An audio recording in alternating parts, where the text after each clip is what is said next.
Forget polished armor and towering castles. Real medieval survival was all about making tools from whatever you could grab: sticks, bones, mud, maybe a cow if you were lucky.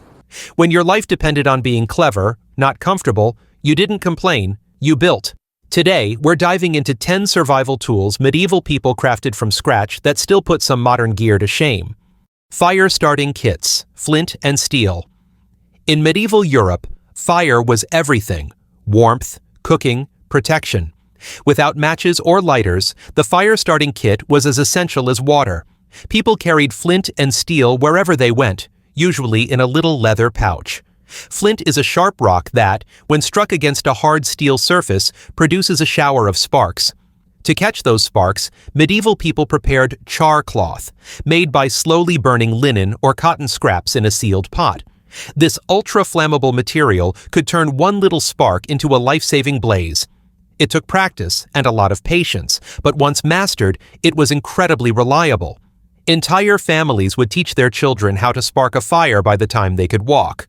No fire meant no food, no warmth, and no way to survive the night. So next time your lighter runs out of fuel, just be glad you're not stuck chipping rocks together, hoping for a miracle. Waddle and daub huts.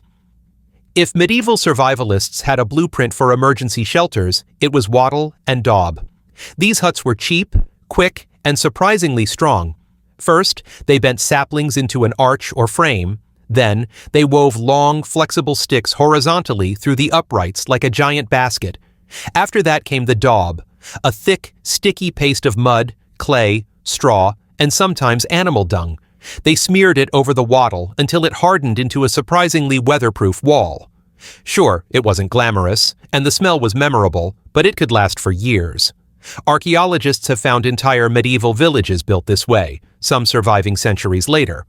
In survival terms, a waddle and daub hut kept out rain, wind, wolves, and nosy neighbors. Plus, it was free, aside from the cost of getting very, very muddy. Beats freezing under a plastic tarp any day. Bone and antler tools. When metal tools were too expensive or too rare, medieval people turned to something much closer at hand: bones and antlers.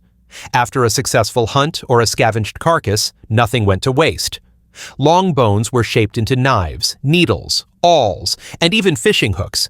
Antlers, especially from deer, were prized for their toughness and flexibility, perfect for crafting stronger tools like hammers, combs, and knife handles. Making a bone tool was both art and necessity. They soaked the bone to soften it, carved it with flint or metal blades, and sometimes polished it with sand. These tools stitched clothes, built homes, and caught fish when survival meant being handy, not picky.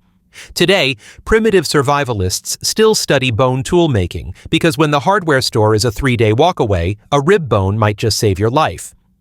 Clay pottery, waterproof containers. Water storage was a serious business. Without jugs or pots, you risked dehydration or starvation fast. Medieval people learned how to dig clay from riverbeds, mold it by hand, and harden it in open fires. Even rough, hand-formed pottery could store water, grains, or stew.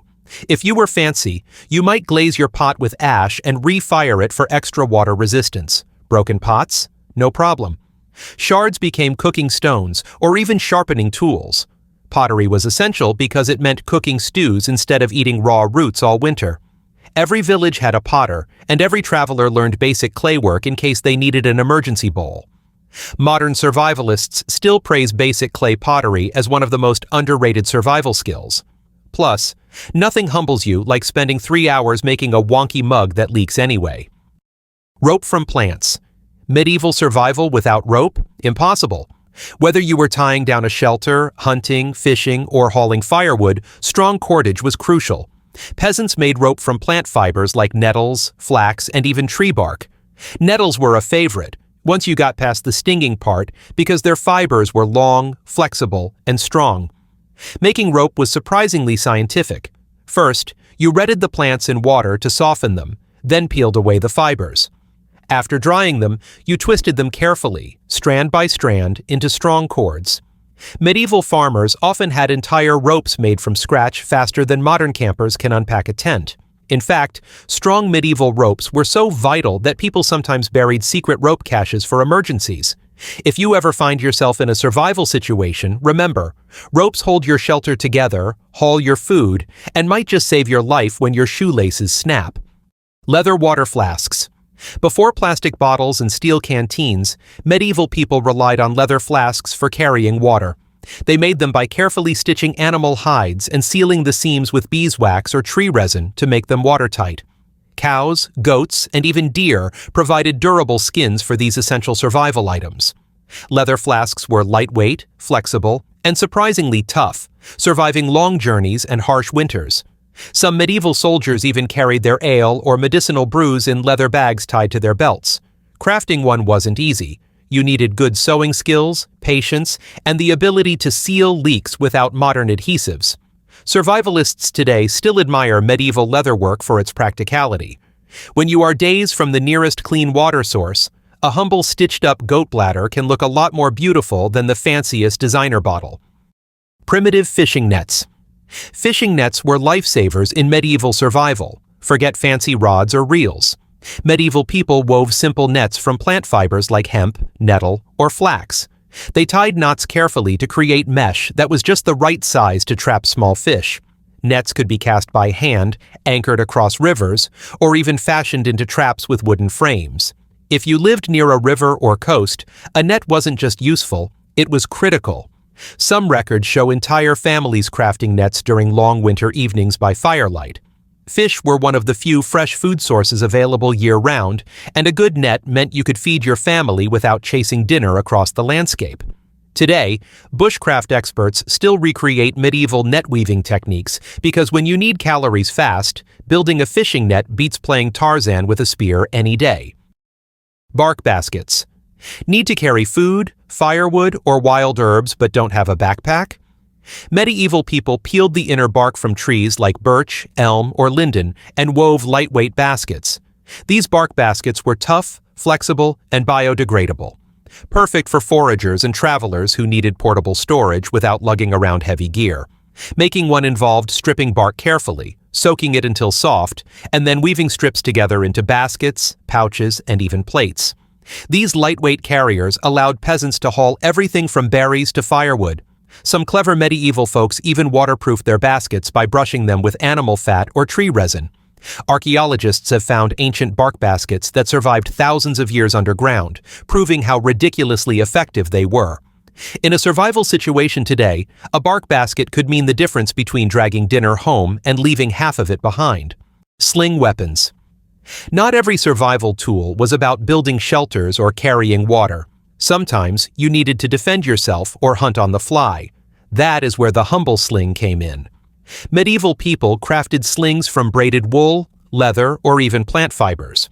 A sling could hurl a rock with deadly speed and surprising accuracy. Shepherds used slings to protect flocks from wolves. Soldiers trained with slings as backup weapons. Peasants used them to hunt rabbits or scare off raiders. Making a sling was simple. 2 cords attached to a leather pouch. Spin it fast enough and release one end, and the stone goes flying. Medieval slingers trained for years to hit targets at incredible distances. In survival today, knowing how to make and use a sling could turn you into a medieval sniper. Plus, it is infinitely cooler than throwing rocks by hand and hoping for the best. Tallow candles. Survival wasn't just about food and shelter. Medieval nights were long, dark, and terrifying. To light the darkness, people made tallow candles from animal fat. After slaughtering livestock, they collected the rendered fat, purified it, and poured it into molds with linen wicks.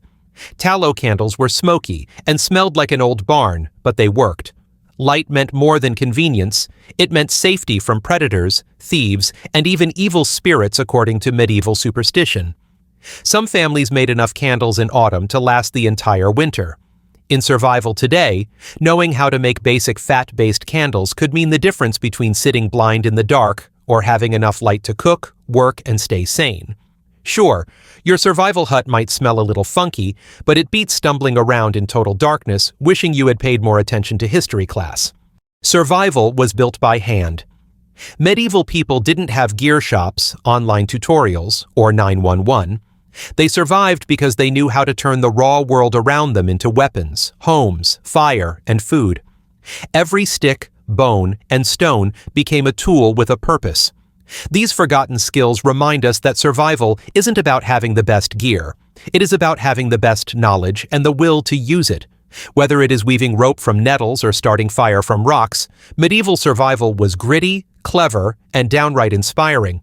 Maybe it is time we dust off a few of these forgotten tools, because history shows that when everything else fails, human ingenuity never does.